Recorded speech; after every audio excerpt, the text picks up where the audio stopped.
all of it comes down to when you change yourself, you will change the world because you'll change how you see it. How can you sleep better at night when you know that you've cheated the process or you didn't give everything that you had when you had all the opportunities to? Whatever position you put yourself in, you got to work yourself out of. Rose ain't gonna cry. We finna grind our way out of this until we own everything we want. There are two types of champions for me. Like, there are champions who prepare themselves to win, and there are the other ones who prepare themselves to dominate. I prepare myself not to win because I know that I'm gonna win.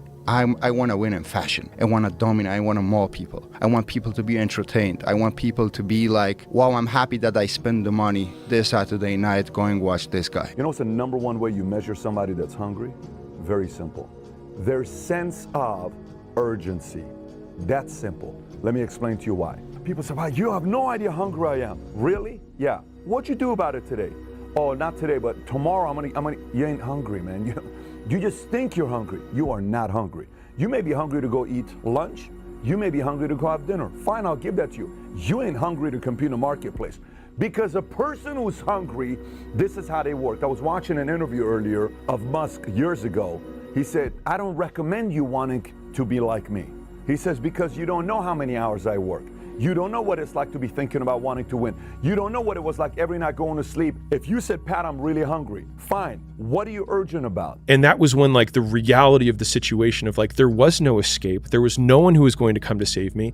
And I couldn't blame my dad. I couldn't blame my mom. I was the one who had chosen this life. But the alternative was that I had to go back to my father, a failure, and have him look me in the eyes and say, I told you. And come here, don't worry about it. I told you this gym stuff, this fitness stuff, this starting your own business, it's for later. It's fine. Just go back. Hey, you've got this great degree. Just go to the business school to do the thing. And I knew exactly what had happened. But what would have happened after that is that for the rest of my life, he would have had absolute authority over everything that I did. And that felt like death. I'm going to take every single thing that someone says. I'm going to take every smart ass remark. I'm going to take every eye roll. I'm going to take every comment of disbelief, and I'm going to remember who the fuck said it. I'm going to remember where I was when they said it, and I'm going to remember how it made me feel when they said it. And I'm going to take all of that shit and I'm going to put it up here in a huge motherfucking chip on my shoulder. And when I don't feel like going, and when I'm having a hard day, and when I would rather sit on my ass than do what I'm supposed to do, I'm going to think back to what those people said or what they did or them laughing or them making fun of me. And I'm going to use that to push me into action. And people who don't get it, don't get it. What does a man do? A man provides for his family. When you have children, you always have family. They will always be your priority, your responsibility. And a man provides.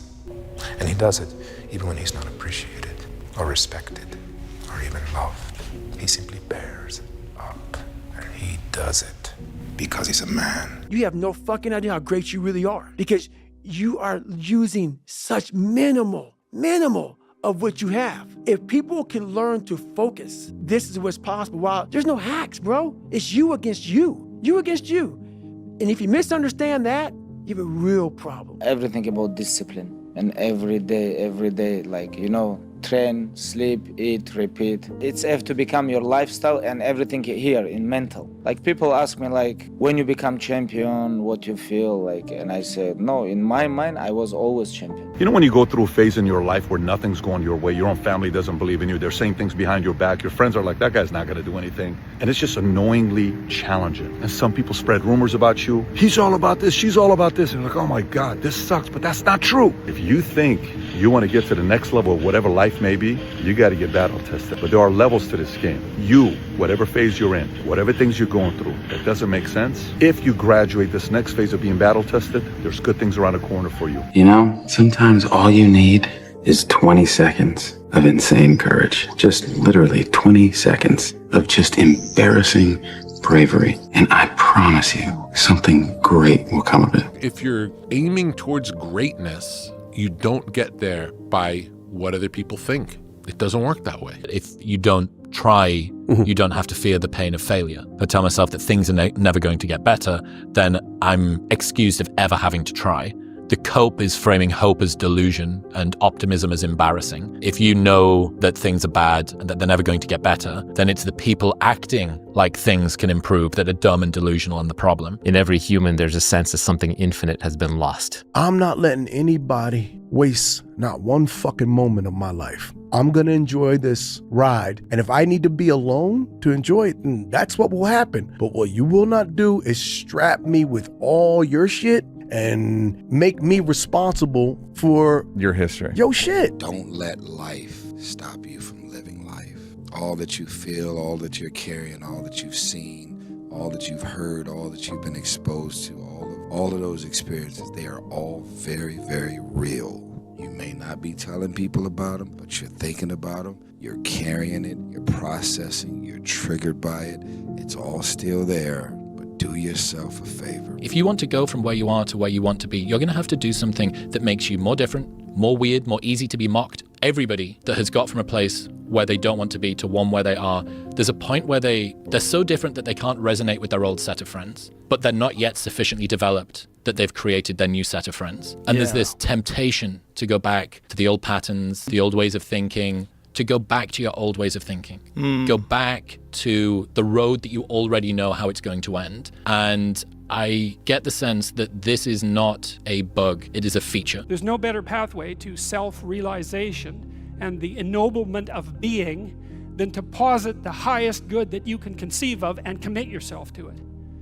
And then you might also ask yourself, and this is definitely worth asking, is do you really have anything better to do?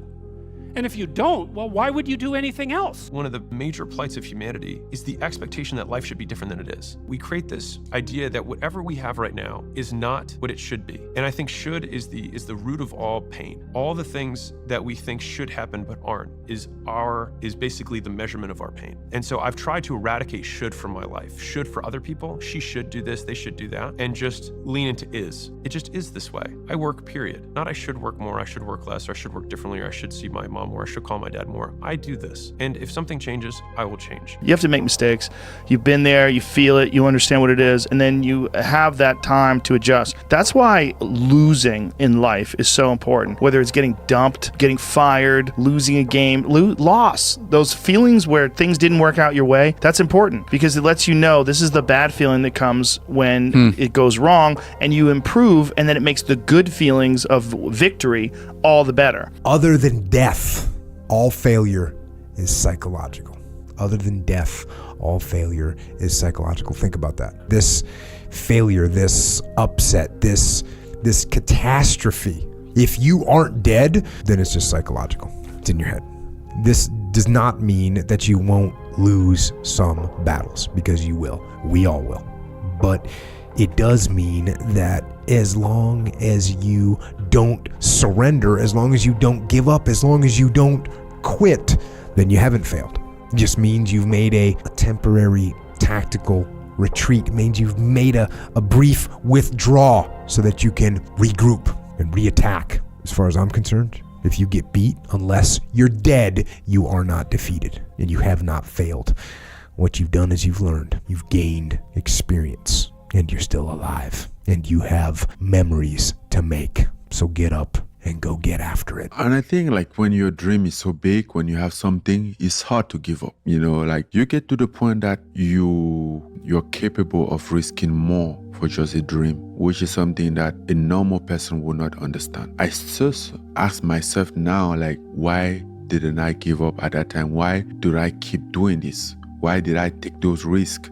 Because there was a moment that even now I think about it, I'm like, that was stupid. It was like a death sentence. When it feels scary to jump, Ian, that is exactly when you jump. Otherwise, you end up staying in the same place your whole life. And that I can't do. There's a lot of dream killers out there. Some come with the best of intentions. Others, by design, are designed to kill your dreams and to suffocate your ambition. You know what you're meant to do. You know what you desire to do. You know what your purpose and your meaning is going to be in life. Like you can sense it. You can feel the gnawing of greatness in you, right? And you know that you have to elevate to the 2.0 version to get there, but there is risk involved. That you have to fear, you have to face the fear and doubt and uncertainty, and you have to go against some of the things that the people that you love and respect say. If you're doing good, they got something to say. If you're doing bad, they got something to say. So do what makes you happy. Because you see this jet, you see this private jet that we own? I got it because I did what the fuck I wanted to do.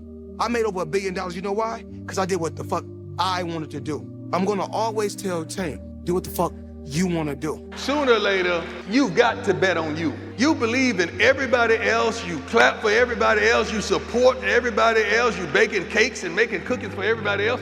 But when are you gonna look in the mirror and believe in the darn person you see? It's about time for you to believe in you, because you got it. If you're not strong mentally and you have no willpower, you're gonna continue falling back in this hole versus the man that sits back and goes, all right, motherfucker, this is what it took for me to be me. This is why, I've been stressing this idea of personal responsibility. Well, personal responsibility is to compete with yourself, is to be slightly better than yourself the next day. Yes. And it better in some way that you can actually manage, and that's humility. It's right, like, well, I'm a flawed person, and I've got all my problems. Could I be as good as person X? It's like not the right question. The right question is, could you be slightly better tomorrow than your currently flawed self? And the answer to that is, if you have enough humility to set the bar properly low, then you could be better tomorrow than you are today. It's a weird thing to want a permission slip for mediocrity, which is fundamentally what excuses are. You just want permission from everyone else to still get respect